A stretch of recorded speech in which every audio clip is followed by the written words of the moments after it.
Soursop leaves. Let me just bring them closer to you. Meona. So that's how soursop leaves, dried leaves look like, yeah? When they are not dry, they are totally green, yeah? Though it seems mine are over dried, yeah? Because the green, I'm seeing a lot of light brown, though this you can still see a bit of the green, yeah? Yeah, so these are how they look like. And I'm in the process, as I said, I'm in the process of setting up an apothecary. I'll be putting the leaves in this glass jar, and for the soursop I can see as well, I carried quite a number of the branches, yeah? So it's quite a bunch, so some will be left out, so likely I'll be taking them back to the factory. Really, I don't need leaves in my house. I can use the leaves, yeah? Though I prefer the convenience as well, because I'm a busy person, all right? Okay, so the health benefit of, I can see there's a flower there for sage, which just got into our leaves as they were drying up. I believe it's the wind that blew to the leaves. So, the health benefit of soursop, ladies love this product. They embrace it so much. so much, and this is the real deal. These are the leaves, as you can see. Let me just put them some there for you. That is the real deal of the soursop. So, the health benefit, it is very good for blood circulation. Alright, blood circulation in the body, and blood circulation is very critical. Blood is what usually transports the oxygen that you breathe. Blood is what usually transports the nutrients that you digest. Okay, so without proper blood circulation, no matter how much of nutrients you are taking, vitamins, minerals, proteins, whatever, then they have to be digested in your gut system, absorbed, others eliminated, and then the proper nutrients are broken down to micronutrients, and then they are transported to the right body part. Is it the skin? Is it whatever it needs to go? So blood circulation very critical, transports the oxygen, the nutrients, and the fluids, the water we are intaking, any sort of fluids, not only the water, that is transported by the blood as well. So circulation is very critical.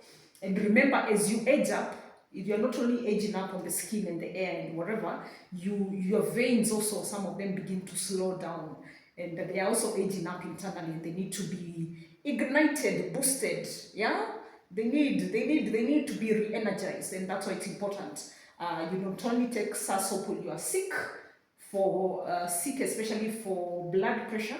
I recommend this to high blood HBP patients, but this can also be taken as food. I mean, not can be taken as food, it is food basically. I mean, you guys do eat that soursop, the fruit, yeah? Though sometimes some people will not love it, they say it is sour. The kitambo matomoko soursop used to be very sweet. Nowadays, the improved version is it's a bit sour, just as the name says, yeah? Though I believe it should be. There's a reason why it was called soursop since the ancient days, all right? So, blood circulation, so once your blood is well circulated, it's streamlined, definitely your pressure levels will be regulated. So this is very good for regulating pressure levels. So this will cure your high blood pressure, but this is a sure bet for high blood pressure. But the reason I'm saying but does not mean that it will not work for high blood pressure. As I've said, it already works, yeah? 100% is a sure bet product for HBP, but remember, 95% of diseases, the source is the food, either the toxicity or the deficiency. So, as you cure your high blood pressure, as you are digesting this, as you consume this as your dawa, yeah, the soursop leaves or the powder, then you have to moderate on your diet, especially the glucose. Yeah, glucose is basically sugar. And remember, every food has a level of sugar, even beans, even githeri, even ugali has a level of sugar. It's just that there's a differentiation between the sugar of beans and the sugar of the one you koroga, or the sugar of banana, or the sugar of a melon. There are some fruits which are very high in sugar. So, remember that, yeah? So, diet has to be totally regulated. The fats, the sugars, wheat is very rich in gluten, very rich in sugar. Sugar is just hidden there in wheat. And HBP, yeah? Most common sources of HBP, it's either cholesterol, and most of the patient, it's cholesterol, which is the HDL, the high density lipoprotein, which is normally stuck in between your blood veins, and not completely stuck, because sometimes it will move, but if it moves, it is not, remember, it's the HDL, it's not the good cholesterol that is required to the body. The good one is the LDL, the low density lipoprotein, which feeds the brain for your cellular energy. So it moves. Sometimes it will get stuck, sometimes it moves, but you remember now, if it gets to a point where it's getting stuck, that means it is interfering with your veins, and definitely blood circulation will be an issue, and pressure levels. Yeah, that's where the blood is pumping, it's not going, it's making effort to move, and there's pressure in that area. Yeah. So that's the origin of HBP from cholesterol. So sometimes the HDL, not the good one, the bad one that is not required, that will be at the middle of the blood veins, it moves. It does move, and when it moves, remember, it was already, cholesterol was already broken down from the liver. So if it is moving, it is making effort to go back to the liver, but it cannot go back inside the liver. So it sticks around the liver there. That's where the fatty liver originates from.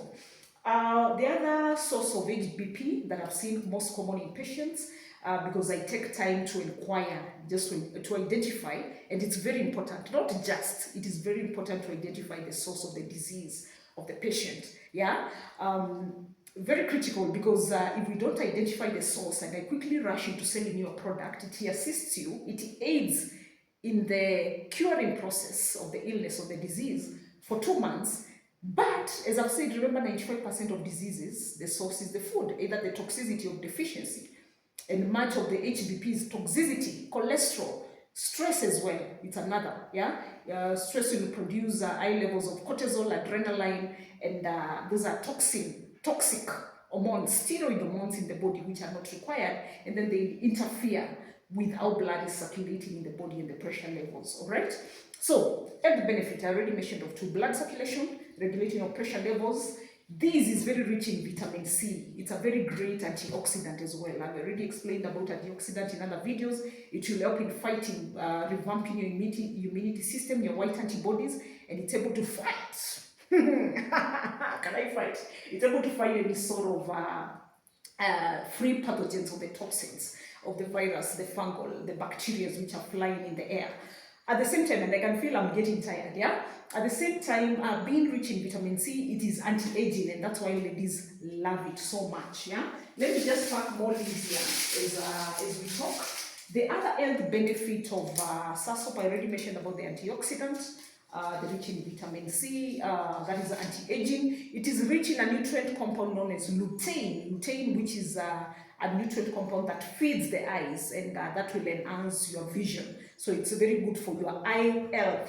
Sometimes I'm a camera, sometimes my H is silent, so please do not laugh at me in this video. And I'm already laughing at myself. Who am I? I'm already laughing at myself. So who am I to tell you not to laugh at me and myself? Anyway, let's focus. Another health benefit of Soursop, it is rich in a nutrient compound known as acetagine, which is very good for fighting cancer, to inhibit and shrink the cancer cells. So a combination of Soursop, dandelion, blackjack, reishi mushroom, those are very good and perfect medicines, herbal medicines for fighting cancer.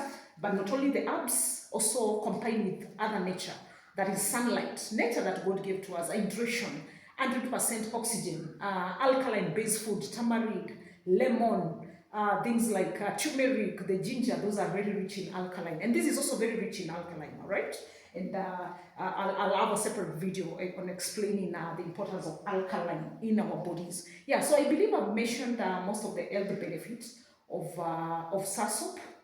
If I've left out, it has quite a number of nutrient compounds. I mentioned about the antioxidant. Yeah, it is rich in quercetin, flavonoids. It is rich in thiamine. It also has a level of minerals. It has these are zinc. It has magnesium as well. I believe potassium, if I'm not wrong. So let me wind up, finalize packing these leaves. And as I pack some of these leaves, as I set up my apothecary, I'm very glad and excited, because this is from my very own parents' farm. And this is a tree that I watered when I was a young girl. I began watering trees using the metal cups, zile za kitambo. Because we are 5 kids in our family. The first 3 kids, I'm the third born, the middle kid. The first 3 kids tulizaliwa tukifuatana. Chap, chap, chap, chap, chap. So, whenever my elder sisters, my 2 elder sisters would be doing any sort of house task or any task they have been assigned to, at that time I'm too young to be assigned any sort of task, what I would do, I would emulate them, and that's how I quickly learned and became a hard worker. If they were going to fetch water from the river, I would follow them to the river to fetch water.